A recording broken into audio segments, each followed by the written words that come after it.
ओहो दीपिका जी, आइए आइए, लीजिए आपका सारा सामान तैयार है। ये नहीं वो, पर आप तो वही महंगे दामों वाली टिकिया लेती थी। जब वही महंगे दामों वाली सफेदी, वही क्वालिटी, वही झाग कम दामों में मिले तो कोई ये क्यों ले, वो न ले। The taste of India podcast, जिसका सार विभिन्नता में एकता है, जहां भारत की सांस्कृतिक विभिन्नता को हम स्वादिष्ट व्यंजनों के माध्यम से एक सूत्र में बांधेंगे। इस कुकरी शो से अब आप बिना कंप्यूटर या बिना किताब छुए फोन के माध्यम से अपने ही किचन में इन स्वादिष्ट रेसिपीज को सुनते हुए बना सकते हैं। इन रेसिपीज को आप हमारे वेबसाइट thetasteofindia.com पर भी पढ़ सकते हैं।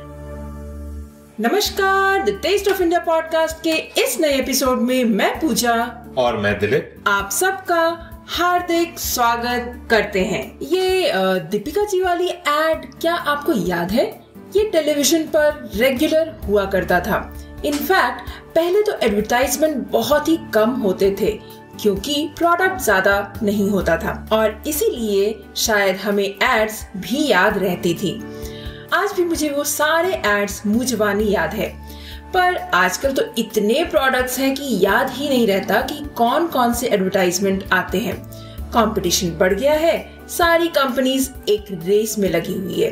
एक जमाने में विज्ञापन सिर्फ टीवी और रेडियो में देखने को मिलता था, पर अब सोशल मीडिया भी एक बहुत ही बड़ा माध्यम हो गया है और इन विज्ञापनों का असर हम सभी पर किसी न किसी रूप में जरूर पड़ता है। पर सोचने वाली बात यह है कि विज्ञापन समाज की भलाई के रूप में किया जाता है या फिर निजी लाभ के लिए। सोचने वाली बात है कि नहीं? I would say it practically has nothing to do with benefits to the society. In fact, it is purely commercial in nature. Celebrities and the models endorsing all of these products, they do it because they get paid, as simple as that. And most of them have nothing to do with how good the product is or how good the company is or if it really benefits the people. They just do it because they are getting paid. खैर, हमें इन celebrities से कोई गिला नहीं है, वो पैसे कमाते हैं तो कमाएं। That is right, but as consumers, it is our responsibility to ensure that we evaluate every product or service that we are planning to buy before we buy them, instead of blindly following a celebrity just because he's somebody who I like very much and buying everything that he or she is recommending. अब एक दूसरा situation सोचिए, यही celebrities जब socially important messages लेकर advertisement बनाते हैं, क्या उस समय ये जरूरी नहीं हो जाता कि वो वॉक द टॉक करे? Yes, and it is important that they practice what they preach. But does it always happen? There was a celebrity who is also a United Nations ambassador who happens to come on television and advises against bursting crackers in an Indian festival like that of Diwali. In about 2 months after that, she goes around spending a few lakh rupees worth of crackers in her marriage ceremony and the fireworks go on for a few hours. Tell me one thing, would you really want to follow this celebrity? सही कहा दिलीप, ऐसे लोगों को हम follow क्यों करें जो खुद वो नहीं कर सकते जो प्रीच करते हैं। That's right, and it's a sad situation to be in. But it is true that somewhere socially relevant messages from celebrities are also becoming advertisements. Advertisements made solely for monetary purposes. They are getting paid, they are getting money, and they are saying something that they just don't even believe in. So, it is actually a sad situation to be in. Anyways, दोस्तों, क्या आप भी celebrities जिनके आप शायद fan हो, उनके द्वारा किए गए प्रचार वाले प्रोडक्ट आंख बंद कर खरीद लेते हैं या फिर सेलिब्रिटीज की कही हुई हर बात फॉलो करते हैं? कमेंट करके हमें बताना ना भूलें और साथ में हमें अपनी राय आजकल के विज्ञापन के बारे में आप क्या सोचते हैं हमें जरूर बताएं। हमें इंतजार रहेगा। That is right. And with that, I think we can get on to today's recipe. Sure, Dilip. तो श्रोताओं, आज जो रेसिपी हम बनाने वाले हैं वो करेले की सब्जी है, जिसमें कि हम प्याज का बहुत ज्यादा इस्तेमाल करते हैं ताकि वो सब्जी में जो कड़वाहट होगा वो कम हो जाएगा। तो चलिए बनाते हैं प्याज वाले करेले की सब्जी। प्याज वाले करेले की सब्जी रेसिपी बनाने के लिए हमें जो है चाहिए होंगे सबसे पहले प्याज, जो कि तकरीबन 10 मीडियम साइज आप ले लेंगे और उसे हम जो है बिल्कुल पतले पतले लंबे लंबे काट लेंगे। उसके बाद हमें चाहिए होंगे करेला, जो कि मैंने 1 किलो लिया था। उसके बाद हम लेंगे मस्टर्ड ऑयल यानी कि सरसों का तेल 1/2 कप। पंचफोरन जो हम लेंगे वो है 1/2 tablespoon. Whole dry red chilli यानी कि सूखी लाल मिर्च तकरीबन 2 से 3 ले लेंगे और हल्दी पाउडर जो है 2 टीस्पून लेंगे। लाल मिर्ची पाउडर स्वाद अनुसार, आमचूर स्वाद अनुसार और नमक स्वाद अनुसार। So today's recipe is going to be a recipe made out of bitter gourd, and we are going to use a lot of onions in this recipe. It tastes well, and so the ingredients for this recipe is onions, about 10 medium. You will have to thinly slice them. Bitter gourd, about 1 kg. Mustard oil, 1/2 cup. Panchforan, 1/2 tablespoon. Whole dry red chilies, 2 to 3. Turmeric powder, 2 teaspoon. Red chili powder to taste. Amchur powder to taste, salt to taste. In this recipe, just because we are using a lot of onions, the bitterness of the bitter gourd is reduced because of the onions, and this tastes really well. तो फिर आइए देखते हैं कि इस recipe को बनाते कैसे हैं। इस रेसिपी को बनाने के लिए सबसे पहले जो हम करेला जो है थोड़ी देर के लिए, इनफैक्ट 5 से 6 मिनट के लिए हम पानी में डुबो कर रख देंगे। इससे क्या होगा कि करेले में जो भी गंदगी होगी वो चली जाएगी। इनफैक्ट आप चाहें तो जब आप इसे डिप करेंगे पानी में, तो मैं आपको एक टिप देना चाहूंगी कि आप उसमें थोड़ा सा हल्दी पाउडर और नमक डालकर पानी में उसके बाद 5 से 6 मिनट तक डिप करें। इससे जो भी उसमें जर्म्स दिलप राइट वो निकल जाते हैं।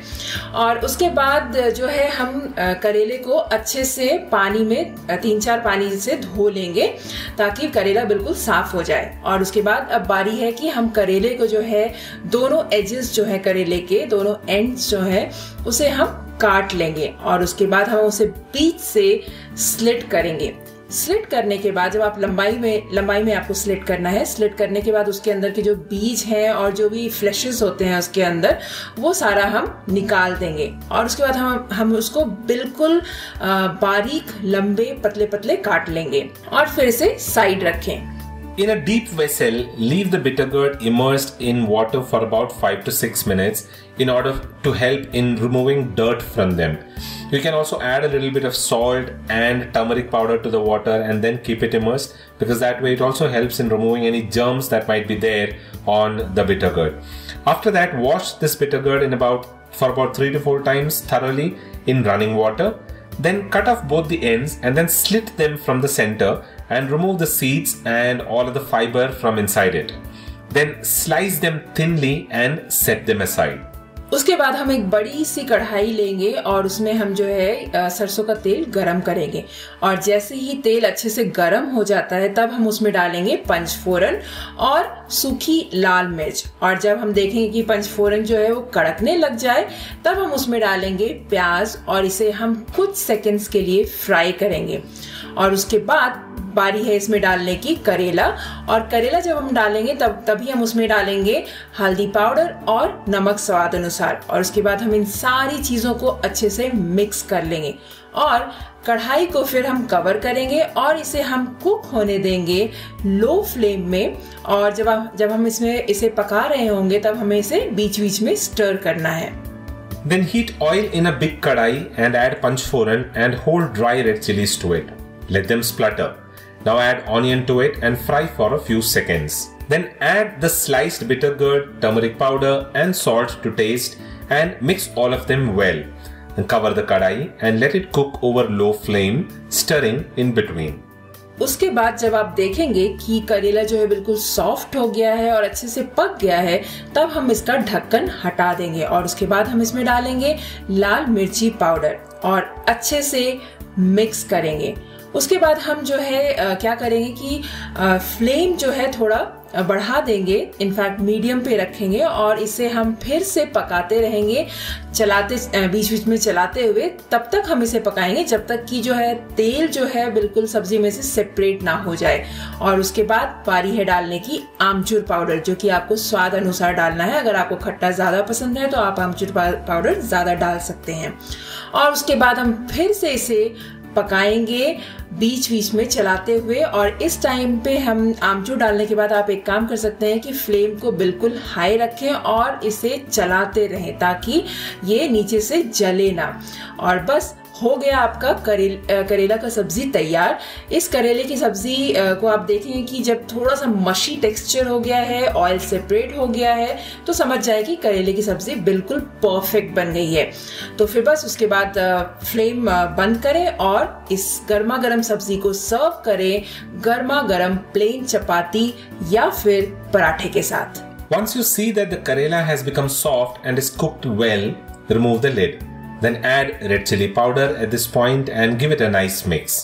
Then increase the flame to medium and cook the bitter gourd, stirring in between regularly until the oil separates. Then add amchur powder and mix well. Cook again, stirring continuously on high flame so that it doesn't get stuck to the bottom of the kadai, and keep stirring it until you see that the karela has become almost slightly mushy in texture. And then turn off the flame and serve it hot. It goes really well along with plain chapati and paratha. तो फिर श्रोताओं, आज की recipe आपको कैसी लगी हमें comment करके बताना न भूलें। और जाने से पहले मैं आपको दो बात बताना चाहूंगी कि इस रेसिपी में मैंने जो पंचफोरन यूज किया है उसकी रेसिपी आपको हमारे वेबसाइट thetasteofindia.com पर मिल सकता है। तो आपको अगर पंचफोरन की रेसिपी जाननी है तो आप उसमें जाकर देख सकते हैं। और मैं आपको ये भी बताना चाहूंगी कि पंचफोरन जो है काफी अच्छा फ्लेवर लाता है इस सब्जी को बनाने में। और दूसरी टिप हमारे पास ये है आपके लिए कि करेले को इसमें आप छीले ना, इसको एज इट इज रहने दें, बिकॉज काफी लोग जो है करेले को छिल कर बनाते हैं इस रेसिपी को, बट आप ऐसा मत करें क्योंकि उससे जो है इसका टेस्ट थोड़ा कम हो जाता है। That's right. Don't skin the bitter gourd because it is said that bitter gourd without skinning gives you the maximum amount of minerals and vitamins. So it is better to use bitter gourd without skinning it. So I think that's it for this recipe, Pooja. That's it, Dilip. So if you love this recipe, do let us know by commenting on thetasteofindia.com. Visit thetasteofindia.com for the show notes and a printable recipe card for this recipe. I hope you're enjoying this podcast. If you do, please give us a genuine rating on iTunes because your ratings helps in the overall ranking of this show on iTunes. We are available on almost all podcasting platforms, including Google Podcasts, so you can pick whichever platform is that of your choice and listen to this podcast there. We'll be back again the next week with another tasty recipe. Until then, it is goodbye from Dilip. And goodbye from Pooja. You all have a wonderful rest of the week.